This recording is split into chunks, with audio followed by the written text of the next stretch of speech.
News show where we track the changes happening to our world right now and challenge those coming up with the solutions.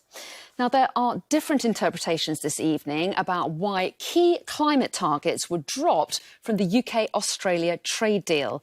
According to the government here, environmental safeguards remain, and the text implicitly commits Australia to measures from the landmark Paris Agreement, including limiting global warming to 1.5 degrees. And here on the data dashboard, you can see that we're currently at over 1.2 degrees of warming. But today, the Australian Prime Minister said it was a trade agreement, not a climate one. Our Deputy Political Editor, Sam Coates, reports. A warm welcome to the Australian Prime Minister, because this summer he opened the door to something Boris Johnson wants fast: a UK-Australia trade deal. But out of the glare of the cameras came a British climb down. Sky News revealed yesterday that just weeks after these two prime ministers met, a leaked UK Cabinet Office email we obtained said that the Business Secretary has agreed that in order to get the Australia FTA, Free Trade Agreement, over the line, the DIT, Department for International Trade, can drop both of the climate asks, including a reference to the Paris Agreement temperature goals. The Business Secretary at a New Statesman event tonight asked to respond, conceding temperature goals were dropped, but insisting this won't make any difference. I didn't recognise that issue, that was somehow we'd removed the Paris Agreement language. There may have been an issue about specifically putting 1.5 degrees on the face of the negotiating mandate, but there was absolutely explicit reference to the Paris Agreement in the negotiating mandate. But despite attempts to play it down, it still caused huge controversy down under. The federal government is being accused of watering down environmental protections. A leaked email from a senior official in the British Cabinet Office, obtained by Sky News UK, shows that in order to get the Australia-UK free trade deal through, the Brits dropped requirements under the Paris Agreement. The Australian Prime Minister this morning confirming the story, but insisting he isn't abandoning the climate. We're not going to talk it, we're going to do it. And we're going to keep doing it. But confirming the Sky News story, making it clear why he opposes climate targets in trade agreements. It wasn't a climate agreement, it was a trade agreement. And I do trade agreements. And in trade agreements, I deal with trade issues. In climate agreements, I deal with climate issues. So the Australian Prime Minister says that the UK trade deal is nothing to do with climate change. The UK government says that there are plenty of commitments about climate change in the Australia trade deal. They can't both be right. What's really happening, though, depends on the detail. As with any trade deal comes complicated language. In the email, we saw the DIT, that's the Department of Trade, also say they could drop climate asks concerning the precedence of multilateral environmental agreements over FTA provisions. In short, that means allowing the Australians to ignore other climate agreements without losing the benefits of this deal. But it's so unclear what that means. So today, the chair of the Business Select Committee has written to the Secretary of State for International Trade, demanding they list the multilateral environmental agreements that were deprioritised over the provisions in the Free Trade Agreement. I'm going to ask ministers to list, deal by deal, rule by rule, which climate agreements they've now decided to disregard in order to get this trade deal over the line. It could be bigger than dropping just Paris Agreement targets, but also symbolically that's fundamentally a problem as we get so close to COP26 in November. With just 50 days to go. Time is running out. Time is running out to avoid the most severe effects of climate change, and it's running out fast. With the Minister for the Climate Conference COP26 travelling the world to emphasise urgency. The time for talking is behind us. What we need now is action. Action to drive down global emissions.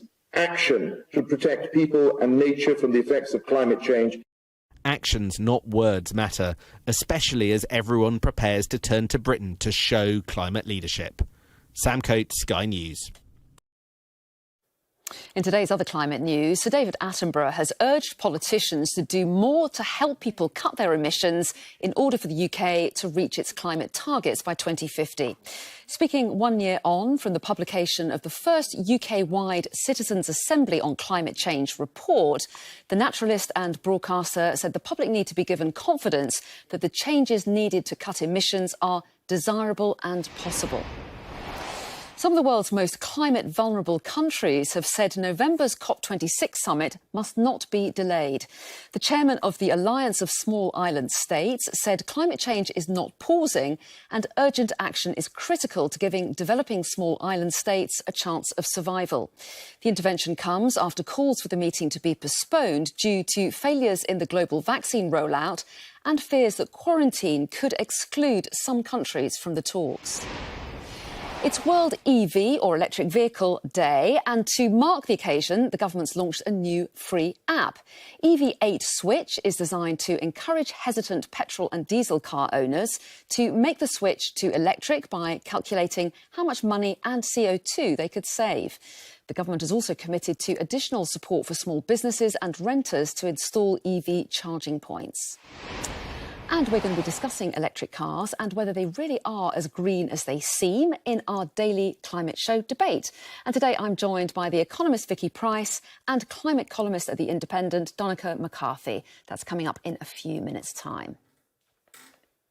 Now, oil companies will need to plan for major drops in production in the next 10 years if climate targets are to be met. That's the warning in a new report from the financial think tank Carbon Tracker, which says that companies such as Shell and BP would need to cut production by at least a third to keep global warming below 1.5 degrees. Despite Shell and BP releasing plans to reach net zero emissions by 2050, the report warns that oil and gas companies are still betting against the success of global efforts to tackle climate change. Well, that warning comes as the world's largest machine that captures carbon from the air has started operating in Iceland. The Orca plant will remove 4,000 tonnes of carbon dioxide from the air every year, which may sound like a lot, but it's actually only a tiny percentage of greenhouse gas emissions. Well, in a moment, I'll be speaking to a carbon capture expert about whether the technology could offer a realistic way to slow global warming. But first, here's more about it.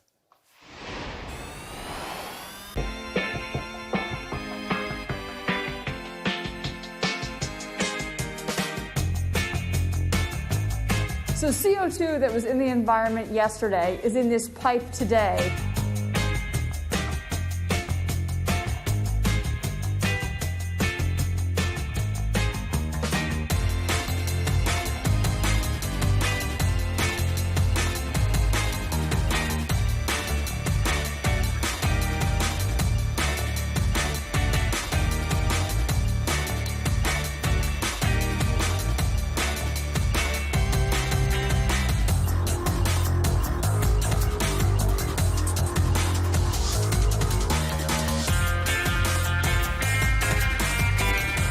CO2 still has to fill up the holes, and then this is what it looks like after.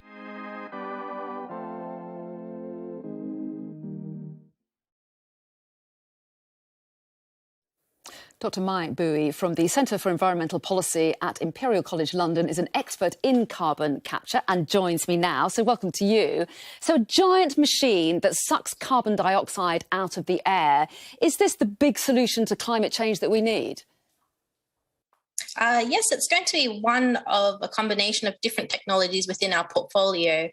Direct air capture isn't the sort of silver bullet. It's going to be capturing the CO2 that's released as sort of residual emissions from power plants and hard to abate sectors. So things like agricultural greenhouse gas emissions can't actually be captured. So you need technologies that remove CO2 from air, like direct air capture, to kind of offset those emissions. So it is going to be one of the key sort of technologies in addition to other CO2 removal technologies like afforestation or bioenergy with CCS. Well, yes, and this machine may be huge, but it only captures a tiny fraction of the carbon dioxide that we need to take out of the atmosphere if we're going to get to net zero. How could it be rolled out at scale, and would that be very expensive? Yeah, so this is really kind of the first of a kind sort of demonstration of direct air capture showing its feasibility. So now we kind of know that it does work. We can now start to think about ramping up and scaling up the production of these types of units to try to distribute them around different parts of the world. And so it is a large scale problem in that we've got a lot of units to build in order to kind of meet these climate change targets that we've set for ourselves, which are quite ambitious. And it's costly. Yes. So as you know, as the report kind of shows, the concentration of CO2 within air is quite low concentration. So you need a lot of energy to kind of operate these systems. And so they tend to be higher costs compared to capturing from a power plant or from industrial process. Okay. So it is expensive. It is going to be that technology you kind of use to kind of mop up anything that you can't capture. So you don't want to rely on this technology. As you said, it is high cost. And so it's kind of the last resort. Dr. Mai Booi, thanks very much indeed. Thank you. Do stay with us. Coming up after the break, I'm going to be joined by the economist Vicky Price and the Independent's climate columnist Donncha McCarthy. They're standing by ready and waiting, and they'll be telling us what they think about the future of fossil fuels and is electric really the future for our cars? That's coming up next.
And now it's coming from both sides, and it's moving this way. Clearly not had very much to eat at all, a lot of them extremely thin and very frail. The people here are praying quietly to themselves. I'm Alex Crawford and I'm Sky's special correspondent based in Istanbul. Now they're trying to finish the job off so that they can move into the square. Okay, it's okay, don't worry, it's okay. They're becoming very sensitive about having the media around. They have no protective masks or protective equipment at all. We aim to be the best and the most trusted place in news. Every time they touch them, they spray. This is the cocktail of drugs which the doctors at this hospital have been giving their coronavirus patients. Made for people who want clarity in an uncertain world. Perilously close to the vineyards. I can't imagine how much plastic is lying at the bottom of this huge lake. It's estimated that around 70% of our coastlines are experiencing increased erosion.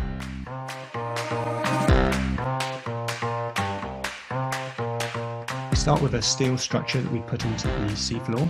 We then pass a very small electrical current between what we call an anode and the cathode, and the structure itself is the cathode.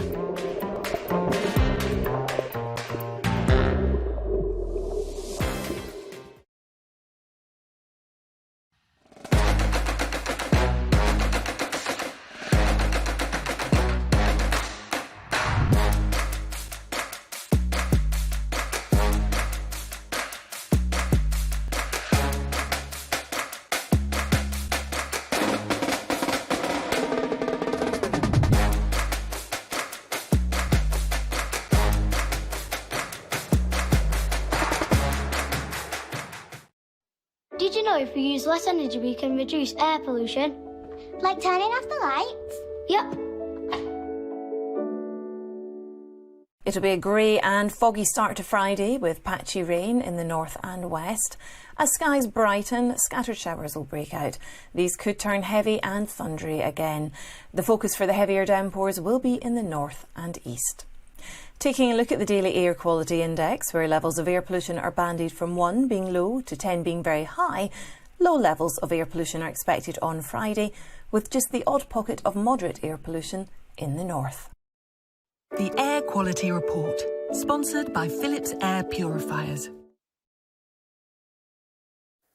Hello and welcome back to the Daily Climate Show on Sky News. Now, we're getting straight to discussing the climate issues of the day now and challenging the solutions to them as well with economist and former joint head of the UK's Government Economic Service, Vicky Pryce, and the Independent's climate columnist, Donncha McCarthy. So a very good evening to both of you. Good to see you both. Good evening. So earlier in the show, we heard how there needs to be a huge drop in the production of oil and gas over the next 10 years if the world's going to avoid the worst effects of global warming. The think tank Carbon Tracker says that reducing fossil fuel investment will be key to tackling the climate crisis. But with big oil companies still being funded to drill for oil, how can this change happen? So, Donncha, first of all, the UK's big oil companies say they've got a plan. They say they're going to get to net zero by 2050. So should they be persuaded to cut their fossil fuel production more quickly? And if so, how do you go about it? Well, the first thing is the International Energy Agency report this year stated that we could not afford to invest any new investments in new fossil fuels if we are to reach net zero 2050. So the very first step we need to take is to end investments in new fossil fuels. And that can be done in two ways. The government needs to regulate it.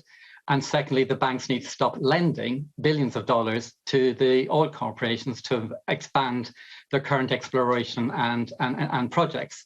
Then we need to look at how we phase out over the next 10 to 15 years the remaining production.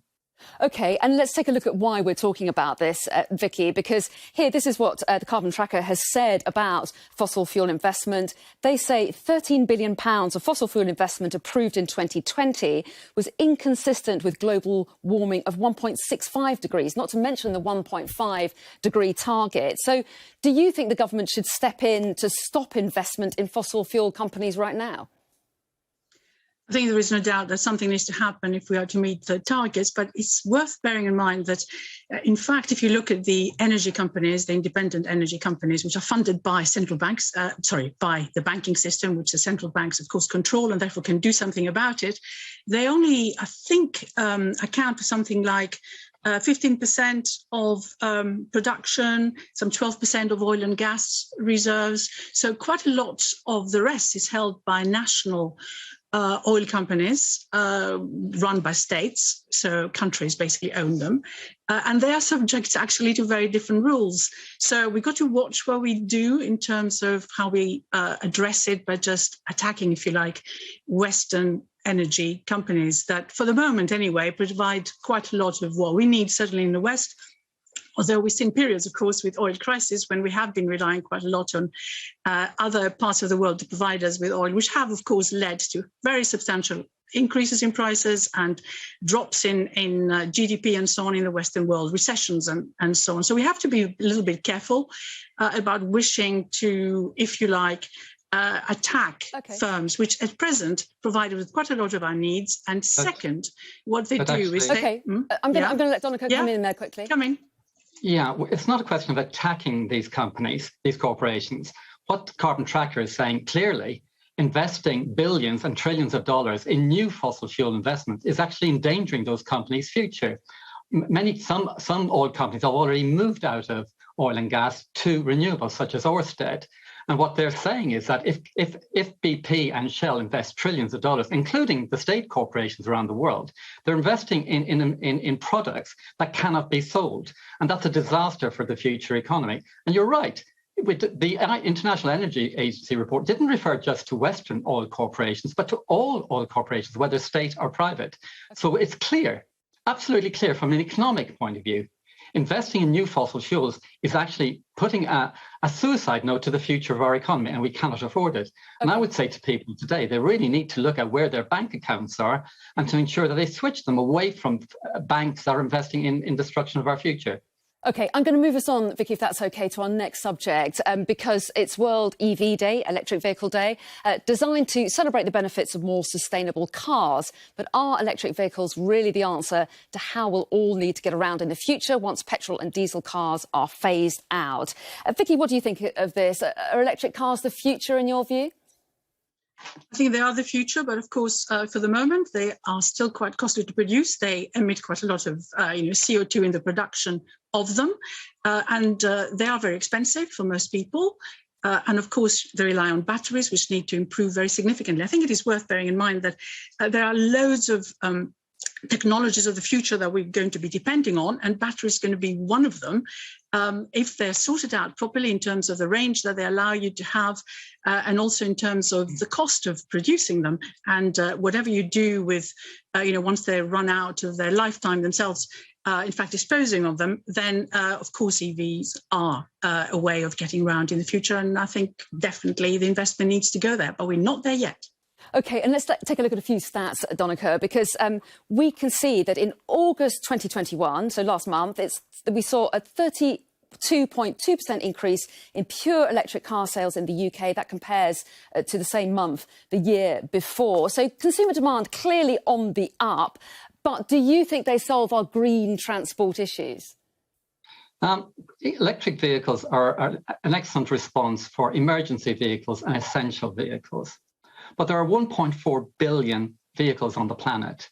Let's take an average of 10 tons of carbon to create one of those. Then you're talking about something like 14 billion tons of carbon emitted to switch our fleet over. That's 3.5% of our remaining carbon budget.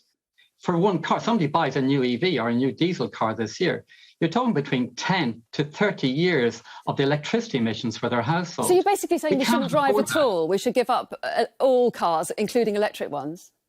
Well, something like 70% of trips in the UK are under 2 miles. We actually need to switch to public transport and walking and cycling for those journeys. Okay. EVs are fine for emergency vehicles, but we cannot. And the positive thing about it is if we do that, we get cleaner cities, we get safer streets, and our kids can be playing in neighbourhoods again. Vicky Pryce, do you think that's right, that our main focus really needs to be on public transport, and if absolutely possible, we should give up our cars? Well, the investment that needs to go into public transport improvements is huge, and we're not going to get that done. And it's not just us, of course, here in the UK. I mean, look what's going on elsewhere. Look at the US, for example, where cars are absolutely essential. The public transport system doesn't work. Look at the developing countries too. One way of getting around that is through electric vehicles. Of course, the lifetime savings that you make in terms of energy are very significant. And of course, you don't pollute the environment the way that cars at present do. So yes, I don't think that moving out of driving completely is the answer, in my view. And I think EVs give you a very, very substantial way of achieving the climate change goals you need. There's also there's major pollution problems. EVs emit 70% of the. I'm so sorry, Donnachadh, we're out of time, but I'll leave you shaking your head there. Thank you and Vicky both very much indeed. And that's everything from us for today. Join me on the show tomorrow will be the Director of Cambridge Zero and climate scientist Emmy Shutborough and Chief Executive of the Fully Charged Show, Dan Caesar. Do stay tuned. Coming up next, it's Sky News Tonight, where we'll have the latest from Doha, where the first commercial flight to leave Kabul airport has landed. Stay with us.